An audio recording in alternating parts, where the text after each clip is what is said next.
नमस्कार दोस्तों, स्वागत है आपका हमारे यूट्यूब चैनल एडू अड्डा 360 में। तो आज हम जिस वैकेंसी के बारे में बात करने वाले हैं वो वैकेंसी आई है आरआरबी एनटीपीसी की ओर से, जिसमें टोटल 3058 पोस्ट हैं। तो चलिए डिटेल में शुरू करते हैं, इस फॉर्म के बारे में डिटेल से जानते हैं कि इसका स्टार्टिंग डेट कब है, एज क्राइटेरिया क्या होगा। तो देखिए, इस फॉर्म का अप्लाई करने का स्टार्टिंग डेट है 28 अक्टूबर 2025। जहाँ दोस्तों 28 अक्टूबर से इस फॉर्म को फिल करने का डेट स्टार्ट हो गया है। इसका लास्ट डेट है 27 नवंबर 2025। 27 नवंबर 2025 को ये फॉर्म क्लोज कर दिया जाएगा। अगर आप पेमेंट करते हैं तो इसका पेमेंट का लास्ट डेट दिया गया है 29 नवंबर 2025। 29 नवंबर 2025 तक आप इसका पेमेंट कर सकते हैं। फॉर्म फिल के दौरान अगर आपसे कोई भी गलती होती है तो आप इसका करेक्शन कर सकते हैं। करेक्शन करने का डेट दिया गया है 30 नवंबर से 9 दिसंबर के बीच में आप कभी भी अपना करेक्शन कर सकते हैं। बात कर ले कि ये इसका फ़ी क्या रहने वाला है। तो जो जनरल, ओबीसी और ईडब्ल्यूएस के कैटेगरी में आते हैं, जो कैंडिडेट जनरल, ओबीसी और ईडब्ल्यूएस में आते हैं उनका फ़ी 500 रुपये रहने वाला है।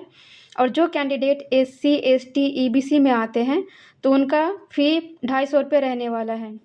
और जितने भी फीमेल कैंडिडेट हैं, जितनी भी फीमेल कैटेगरी में जो आती हैं उनका 250 रुपये ये फ़ी रहने वाला है। और इसमें एक अच्छी बात है दोस्तों, इसमें फ़ी रिफ़ंड भी होना है। अगर आप सीबीटी फर्स्ट स्टेज का एग्ज़ाम देते हैं तो जो जनरल और ओबीसी कैटेगरी में आते हैं उनका 400 रुपये पैसे उनके अकाउंट में रिफ़ंड कर दिए जाएंगे। और जो रेस्ट कैंडिडेट रह गए हैं जैसे एससी, एसटी, ईबीसी, उनका 250 रुपये उनके अकाउंट में ट्रांसफ़र कर दिया जाएगा अगर वे फर्स्ट स्टेज में एग्ज़ाम देते हैं। तो बात कर ले पेमेंट मोड क्या रहने वाला है। तो पेमेंट मोड ऑनलाइन रहने वाला है। आप इसमें डेबिट कार्ड से, क्रेडिट कार्ड से, internet banking, IMPS, cash card या मोबाइल वॉलेट से भी आप फ़ी पेमेंट कर सकते हैं। बात करते हैं कि इसमें मिनिमम एज क्या रहने वाली है। तो मिनिमम एज इसमें 18 साल रहने वाला है और मैक्सिमम एज 30 साल रहने वाला है। लेकिन याद रखें दोस्तों, आपका 18 साल 1 जनवरी 2026 तक हो जाना चाहिए, तभी आप इस फॉर्म को भरने के लिए एलिजिबल होंगे। और मैक्सिमम एज 30 ईयर्स है। 30 ईयर्स भी आपका 1 जनवरी 2026 तक पूरा हो जाना चाहिए। 1 जनवरी 2026 के बाद अगर आप ये फॉर्म फिल करते हैं तो आप इस फॉर्म के लिए एलिजिबल नहीं होंगे। बात कर लेते हैं कि ये पोस्ट जो है ये कैटेगरी वाइज कितने पोस्ट, कौन सी कैटेगरी में कितने पोस्ट हैं। तो ये दोस्तों पोस्ट का नेम है non technical popular category NTPC, जो कि 10+2 के लेवल का है, अंडर ग्रेजुएट लेवल का। इसमें जनरल वालों के लिए 1280 सीट्स हैं। ईडब्ल्यूएस के जो कैंडिडेट हैं उनके लिए 280 सीट्स हैं। जो ओबीसी में आते हैं उनके लिए 773 सीट्स हैं। जो एससी कैंडिडेट हैं उनके लिए 461 सीट्स हैं यहाँ पे। और जो एसटी कैंडिडेट हैं उनके लिए 264 सीट यहाँ पे हैं। बात कर लें कि पोस्ट नेम में क्या है। तो ये पोस्ट नेम पहला है जो कॉमर्शियल कम टिकट क्लर्क का है और ट्रेन क्लर्क का।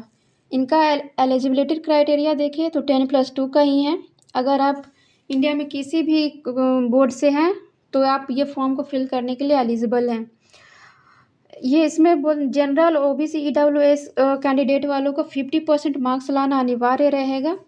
और जो कैंडिडेट एससी, एसटी और पीएच के हैं उनको सिर्फ पास मार्क्स लाना है तो उनका सिलेक्शन हो जाएगा। दूसरी बात करेंगे पोस्ट नेम दूसरा क्या है। तो ये अकाउंट क्लर्क कम टाइपिस्ट का भी फॉर्म है दोस्तों। इसमें भी 10+2 ही चाहिए। अगर आप किसी भी बोर्ड से हैं इंडिया में, अगर किसी बोर्ड से 10+2 आपके पास है तो आप ये इस फॉर्म को भरने के लिए एलिजिबल हैं।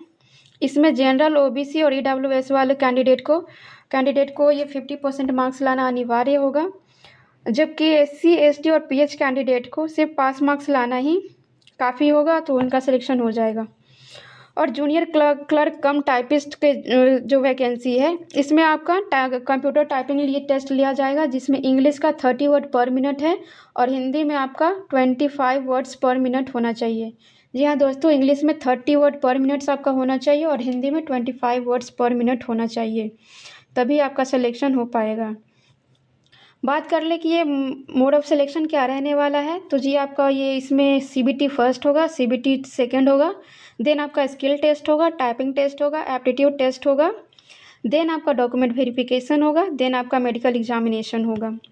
तो अगर आप सीबीटी फर्स्ट में क्वालिफाई कर जाते हैं तो आपको ये सेकेंड CBT सेकेंड देने का मौका मिलेगा। देन आपको स्किल टेस्ट होगा, typing test and aptitude test, then document verification and medical examination. अगर आप इन सब को इसमें पास हो जाते हैं तो आपका सिलेक्शन श्योर हो जाएगा। तो दोस्तों आई होप आपका आज का वीडियो ये आपको पसंद आया हो। अगर आपके लिए बेनिफिट रहा हो ये वीडियो तो इस वीडियो को लाइक कर दीजिए, शेयर कर दीजिए। और इस वीडियो के रिगार्डिंग कोई भी अगर आपको डाउट हो तो आप हमें कमेंट बॉक्स में कमेंट कर सकते हैं, मैं उसका रिप्लाई अवश्य करूँगी। तो मिलते हैं दोस्तों नई वीडियो में एक नई वैकेंसी के साथ। आशा करती हूँ आप इस फॉर्म को भरें और आपका सिलेक्शन श्योर हो। इसी शुभकामनाओं के साथ आज का वीडियो समाप्त करती हूँ। मिलती हूँ न्यू वीडियो में, तब तक के लिए take care and bye bye.